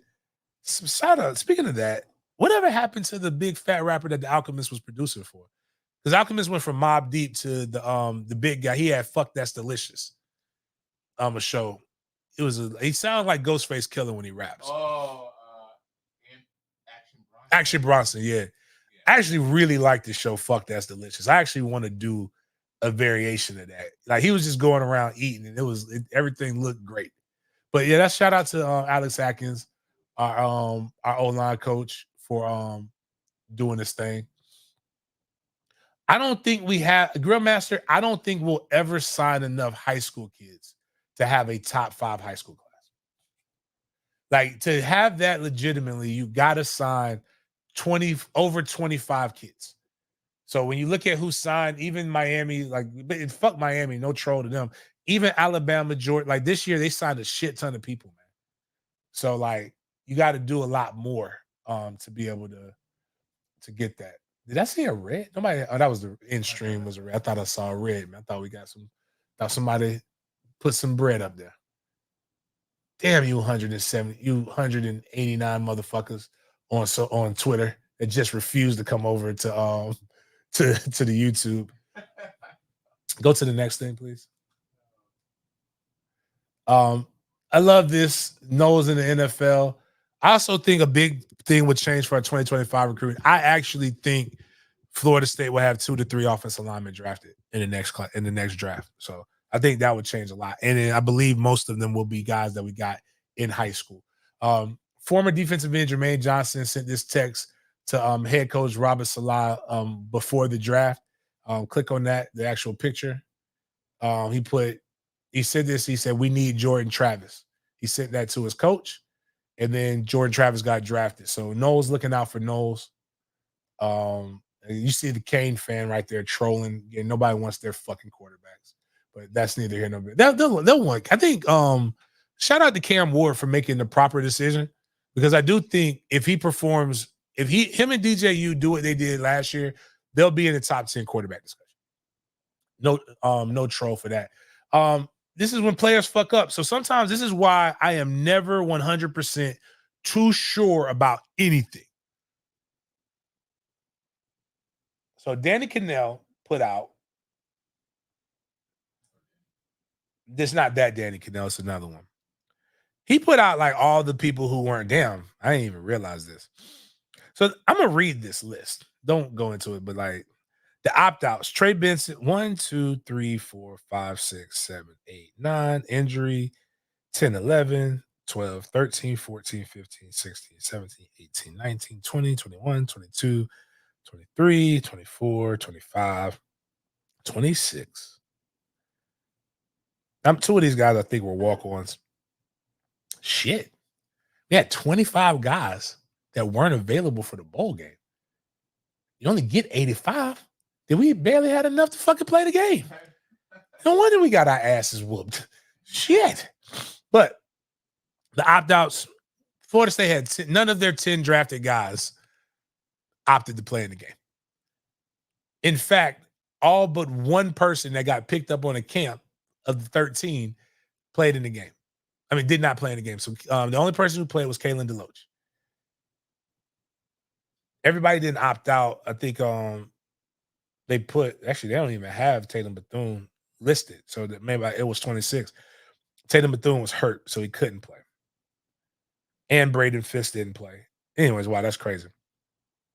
Chad Forbes, who covers the NFL Draft Bites is his name. He goes by this, NFL aficionado. Permanently worried about 32 teams' O-lines, frequent contributor on national and local radio plus podcast. 23.5 thousand followers. Like, he does this. This is what he does.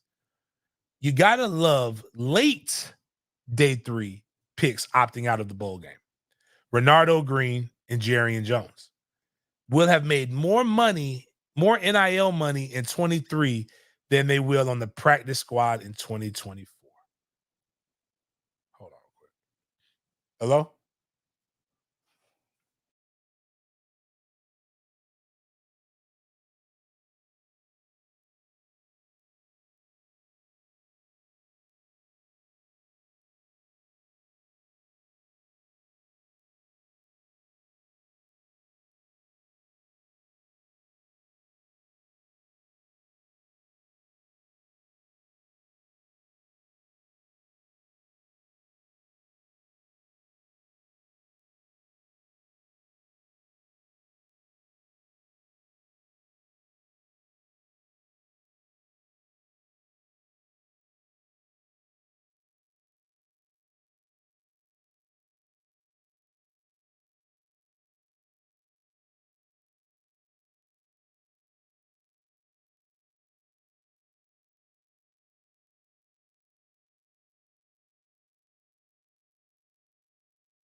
Oh, from the phone call.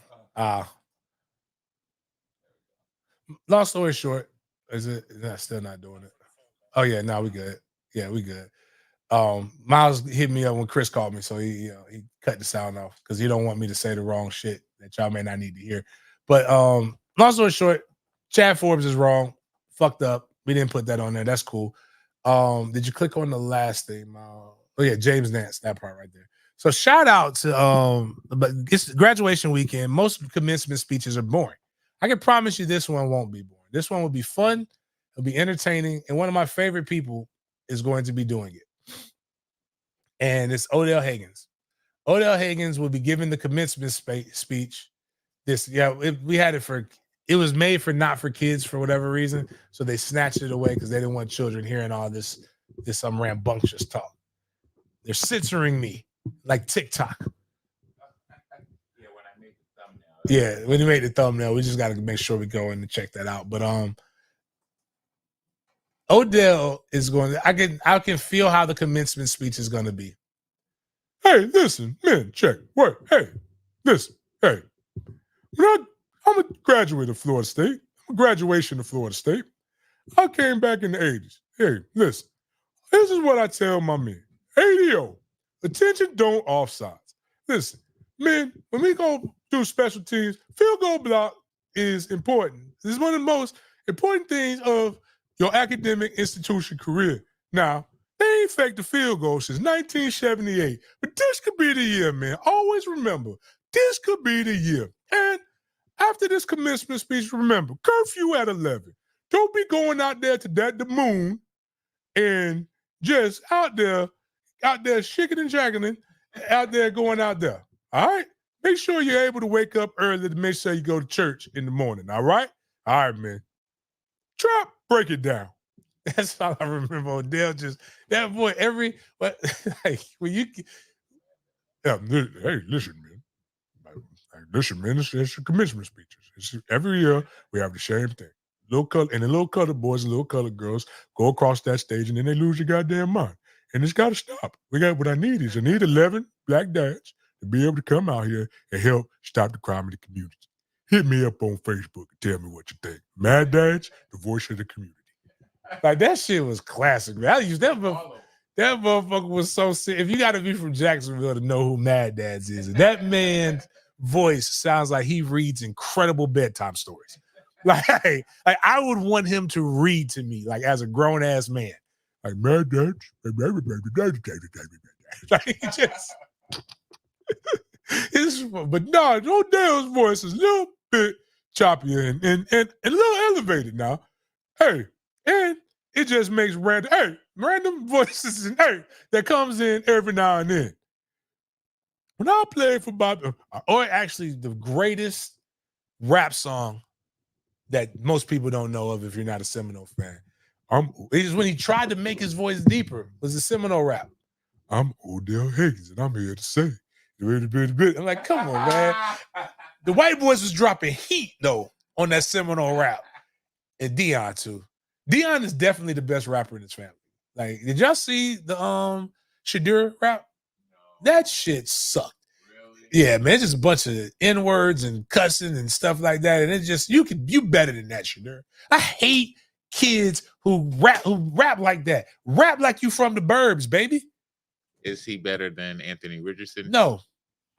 Hell no. Hell no. AR was spitting hot fire. But he need to stop that shit too. No sound again? Or is Peter coming in late? If I just did that whole Odell shit, it wasn't no in that Mad Dad's voice, it wasn't no damn sound, I'm gonna be madder than a motherfucker.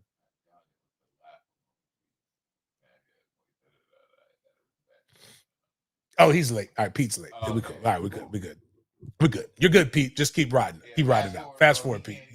Yeah. He can't even see the chat because the chat was down. God damn it.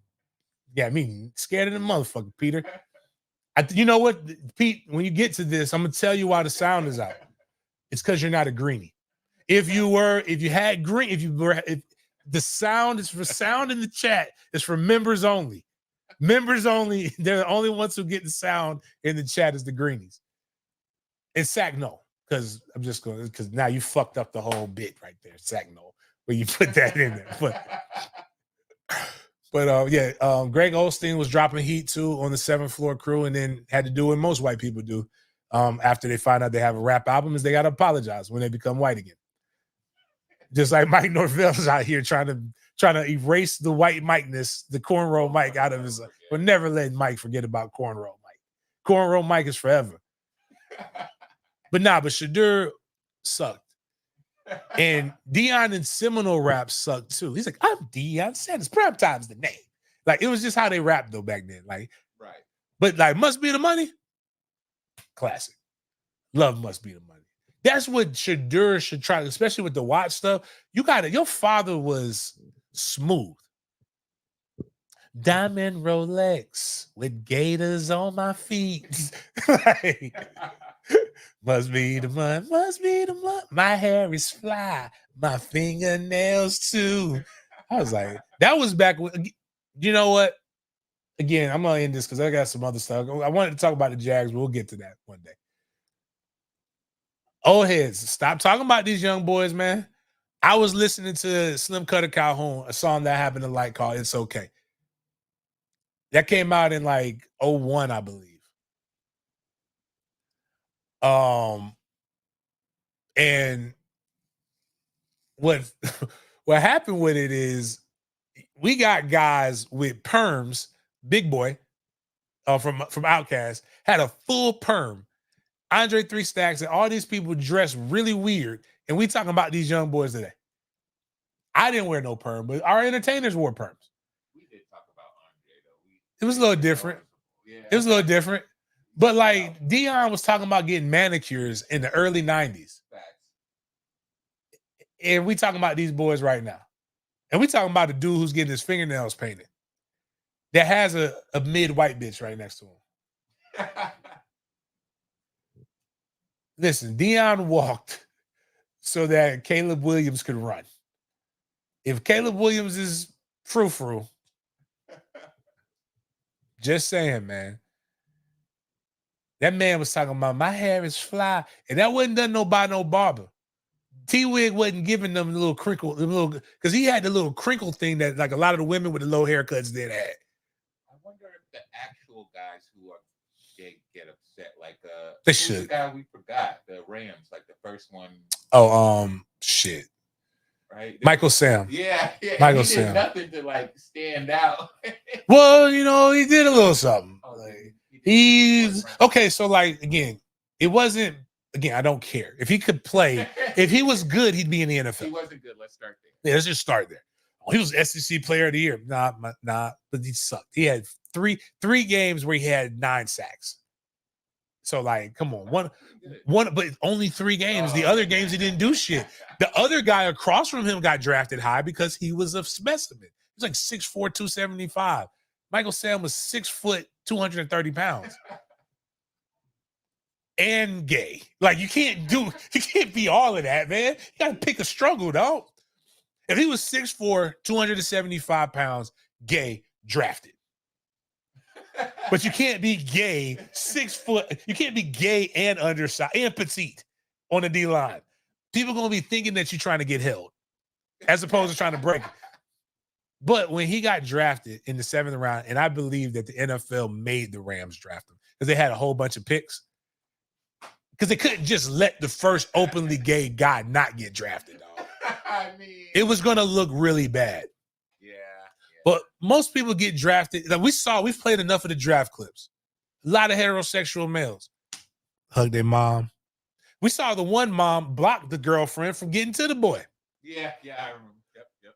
I don't want to see a heterosexual male doing the wedding day.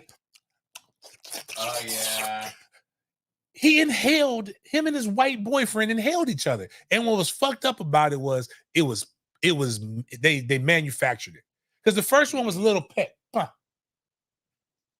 I'm cool with the look. Nothing wrong with that. Yeah. I don't want to see it, but you know what? You just had your life change. Your partner is here. I ain't mad at that. That's natural. But then after that, to get the camera to pan back, and now they're just like, exactly. I don't want Trey to see them with anybody doing that shit. PD is just like, I don't like PDA. We could keep PDA out of that. PDA. That's what I mean. That PDA ain't gonna help you get to the quarterback. Now I want to see the draft fucking highlights. Show me the highlights. Which was funny though, because his highlights was all Florida. Oh, really? It was amazing. I had such a great time picking on them. I said, he got 3 sacks against the University of Florida. You can't tell me nothing. Y'all let that fruity booty beat the hell out of y'all. That man got off. That man got off on y'all. It was like, man, you can't. Nah, that man got his rocks off on y'all. He had a great time. He had your quarterback tooting it up. Applying backside pressure. Football game. Hey, you know what? That was funny. About you know how this like girls have this thing. They say they can pay to be gay, or like they have their gay moments, but they're not gay. They say in print when you go to jail, gay for the stay. Like Michael Sam was football gay. Like he was just like literally in that thing. You know what? It wouldn't surprise me because personally, unfortunately, in our society, and I agree with this. Men don't get the opportunity to be gay. Yeah. You're either gay or you're not. It's a conscious decision to suck a dick. It's not like It's like women can go like double dutching that shit. We like that. You'll find a guy that'll be like, you know what? I like that shit. I'm one of those. I love lesbians. I am an ally. But when a dude come in, ain't very many women being like, you know what? I want to let's run a train on this other guy. Like that's not the threesome when we talk about threesomes. Is both you and the woman doing something to another man. That's Nor not. are they dating a guy who was gay and then And it came. They're not bragging about it. They definitely not. Like they looking at him crazy. Yeah. That's all I always tell people. People love to say men are the homonyms or homophobilos or whatever the homophones. Whatever they say. I ain't no homonym. A black woman though. Like a black woman is the biggest homonyms ever. Let them find out you was out there getting your booty slapped. Let them find out you was getting Diddy. Let them find out you went to a Diddy party now. Right. You better be rich. Them the only ones who can play gay games is rich men. Yeah, facts. Rich black men and white men are the only people who can play gay games. I don't want to be that rich. I know, on the homophobe below. The homophobe, the homonyms. I just one of the who's from Dr. Seuss or something. Black women are hominoids or whatever you call them. But the part of it is very confusing. Because Michael Sam was straight until he said he was gay, and then when he was gay, I don't know which one you being. Like when you wasn't sashaying and switching. Like right now, I'm not saying he's got 3 kids. And I hope he's. I mean, whatever makes him good. Jalen Ramsey, if Jalen Ramsey came, I would be like, you know what, Jalen being Jalen. Yeah. Jalen still kind of talk got a little seasoning in his mouth, tasting his words, and he a little flamboyant, but hey, I ain't mad at it. But you know what that motherfucker can do? He gonna lock down your number 1 wide receiver. That's all I care about. Doesn't make any sense. Doesn't offend me. But I don't like the ones that was all tough and bravado, and then all of a sudden it just come out of them. Just like what happened? Like it was yesterday. Yesterday you was wearing throwback jerseys. And today you wearing like you got your shirt turned inside out, and with like what is the thing that the girls used to do in the 90s? But they took the shirt and then they tucked it in and flipped it over, like made it the little knot. Now all of a sudden, what the hell, man? You're throwing me off. Which one is you? I don't know. Talking like a strong, independent black woman who don't need a man for nothing.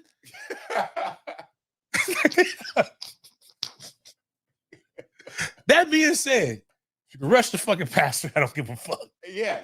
I can't go. I really wish I could say some of the things that I want to say, but I'm afraid that motherfucker is big. He's still big and he's still crazy. I might have to see him one day. I don't want to have to put pause on a teammate of mine. But like it's just some cats that it's a couple cats that we didn't know about or we heard about. There was an openly gay, dominant like Joey Porter or Aaron Donald type who you could. They got the one from the Red, but he's not like great. Like there's one gay dude that is out there, but he's not a great. He's the one who did the announcing. He announced at the draft. They had the LGBTQTCBY people like pick, and then you bring a guy up there just stuttering, and then people get mad at me because they didn't tell me that he had a stuttering problem. Don't do that shit to me. Don't put Jamal Charles out there like that without putting the closed caption. Nobody know what the fuck he was talking about, man. Kansas City Chiefs. The Kansas City.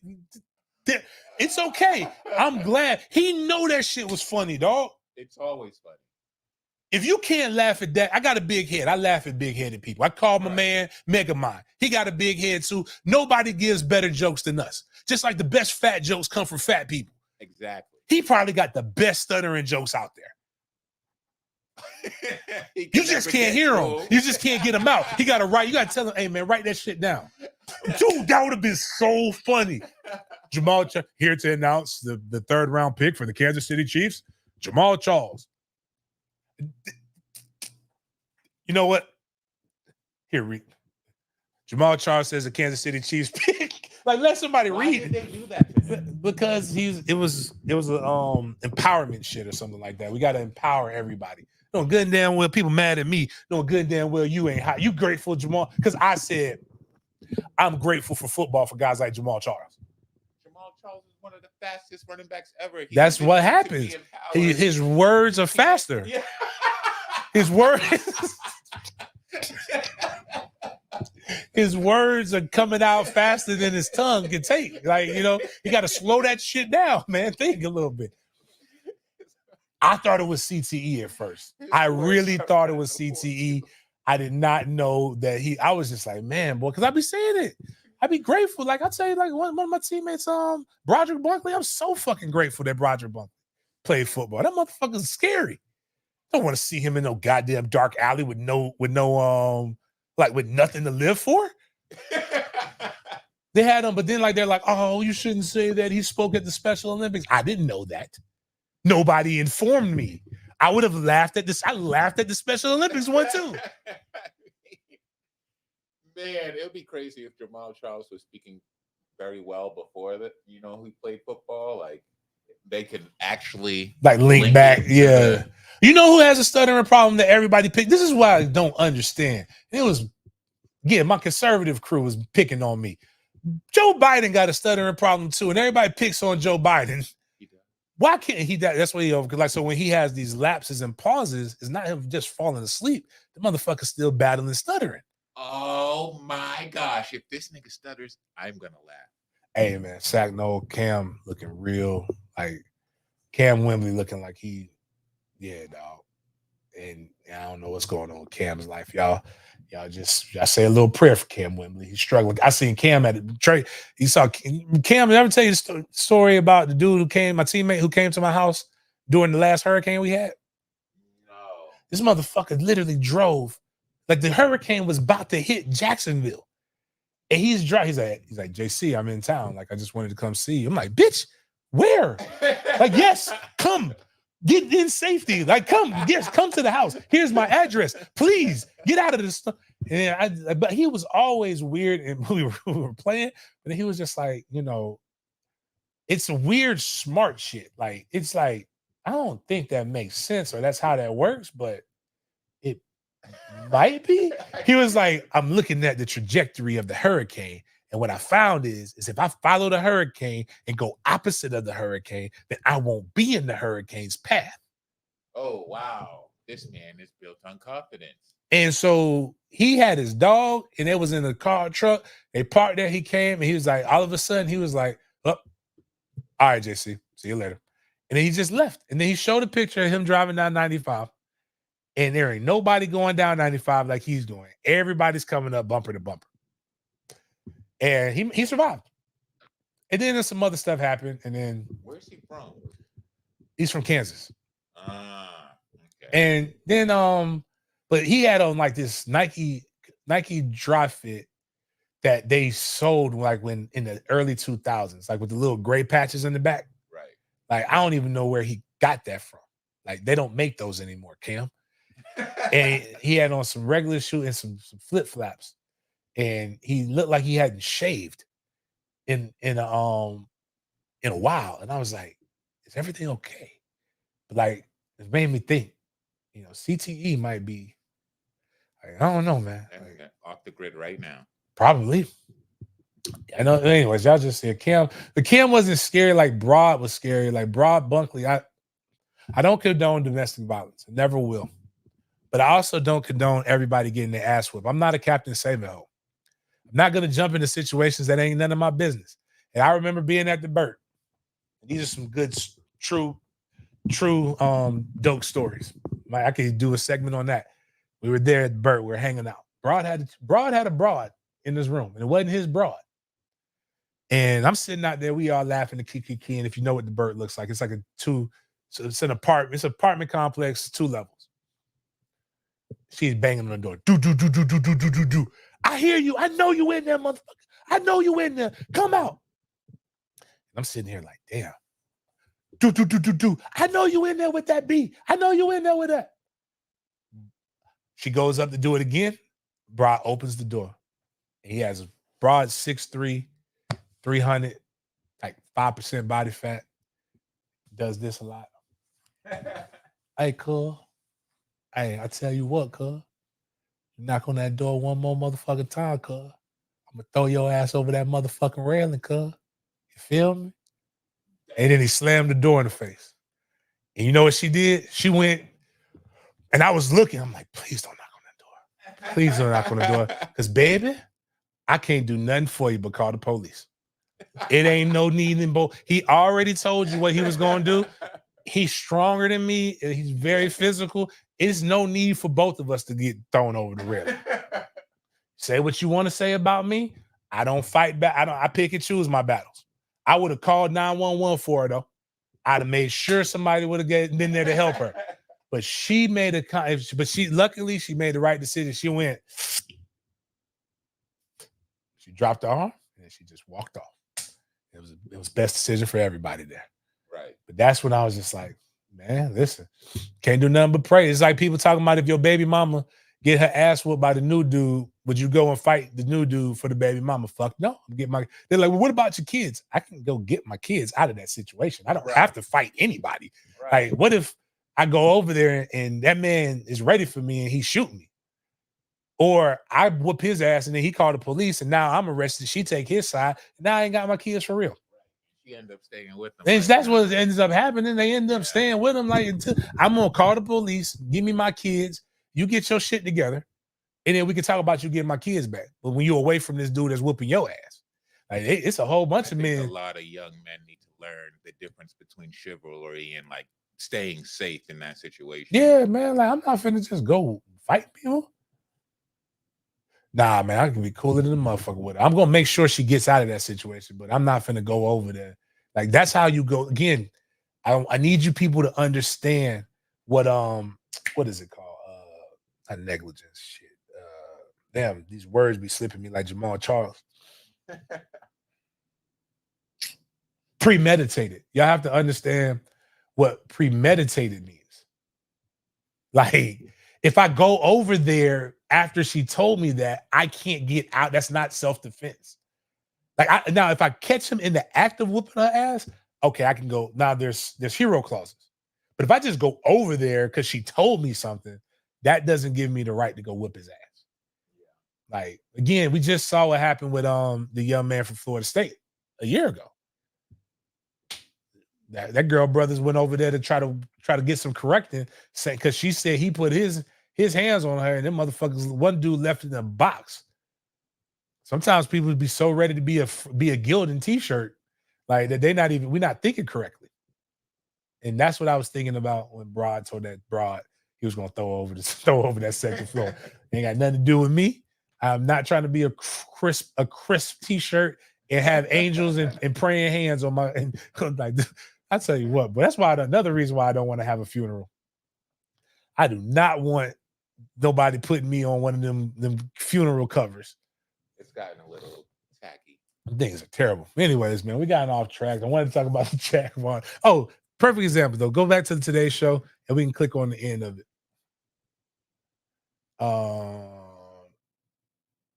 That top one. Yeah, we'll click on that one first. No.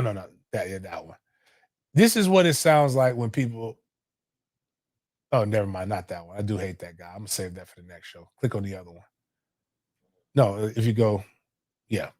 Here's what we sound like sometimes on social media, and I'm going to be honest with you. Very few times in my life have I ever agreed with Floyd Mayweather. Here's one of the times. I am of it. I am no longer this. I am not a street dude. I am a dude who's street adjacent. And this is, yeah, but when we talk about all what we gonna do and what we can't do, you sound like this this dude whose son just got his ass whooped by a Mexican that's crazy, that's on fentanyl. Yeah, listen, no, wait a minute, but I'm still in the street. Listen, I'm still in the street, and if I see your kids, wait a minute. If I see your kids, wait a minute, nigga, if I see your kids in the street, what you mean nothing to glorify? Nigga, I'm just seeing your kids in the streets, nigga, and told somebody, nigga, back the fuck up, leave your kids alone, nigga, because I'm a thoroughbred street nigga, and you know your kids be in the streets, nigga. They can do whatever they want. Squares. But they squares. Yeah, you said they'd do whatever they want to do, you clown ass nigga. What you mean your kids do whatever, and you got $150 million? A 50-year-old, I don't want to be a 50-year-old. You can push pause. Saying I'm from the street. Please, if you see this, if you ever see me being 50 years old and saying I'm a street dude, please slap me. But you in the streets like giving. Yeah, that's the only time you're gonna see me in the streets. You see me in the streets, hey, back here again, guys. I'm gonna give you guys a hand up. Don't mean I'm gonna be here. Like when I come back, I'm buying it, and then I'm making sure that the people who stay in my place is gonna clean this place up. But I ain't going around talking about like being like the 40-year-old virgin. Like I'm from 60th and Schlosser. You know the Redbirds. You know what we do? We fuck dwarves in the ass. Like people just that's what I forgot exactly what he said. But it's the dwarves in the ass part. It's just like they be saying some of the wildest shit, bro. The streets, the street. He might be right. He might. That's what Floyd should have said. I'm worth $100 million, but your son worth a couple of M's, and he can't get you some good. He can't get you a. Damn. Oh man, dog. That's great. So his kids be outside. I guess he doesn't. Well, he has one daughter that's married to NBA young boy. Another not married. Excuse me. That has a baby by NBA young boy, and then another one. But it's like Floyd is at a certain point they grown. Like I can't do. They're not kids anymore. Right. And like Floyd could have came back. He said, "Yeah, my kid, baby, the kids are the kids. You got a son who just got beat by a dude who got mental issues." Like, you know what I'm saying? Like, what are we talking about here? Neither one of us are father of the year. Yeah. But I'm not saying I'm from the streets. Imagine claiming a housing authority. Like, cause that's what we doing. Don't own that. HUD on. I'm claiming HUD houses. Like, I like people who grow up tough and pull themselves up. That's an American story, but like at a certain point, guys, that shouldn't be the reason why you like to talk tough and violent. Look at this, man. Just because you're from there don't mean like when you left it, you don't have to look like you're still there. Yeah, I was like, so this dude has money, right? Somebody has money. He's like in his son's corner. Like he's like one of the trainers or some shit like that. But like, you know, if you 50 still in the streets, bro, like, and it's not for nothing positive, like that's that means you're not really in the streets. Right. To quote my favorite rapper, I don't be in the project hallways talking about how I be in the projects all day. Like, you ain't outside. If you're 50 or you done been, he might have done time. That's the only way you can be like that can happen is like you get the jail saves you from the what's coming on the street. So I can see that.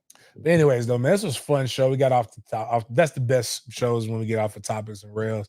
Long story short, I thought that was Dr. Cornell West. Afro not nappy enough or gray enough. But guys, again, for those who are paying attention, especially on Twitter, once we get over 6,000 subs here, I appreciate you subbing. If you get over, bring some of your people over. Once we get over 6,000, we give away $500. Once we get to 10,000, we'll give away a pair of season tickets to wherever your favorite game is, favorite team is, if you win. Outside of that, appreciate you guys for chopping it up with me. We'll see you guys next time.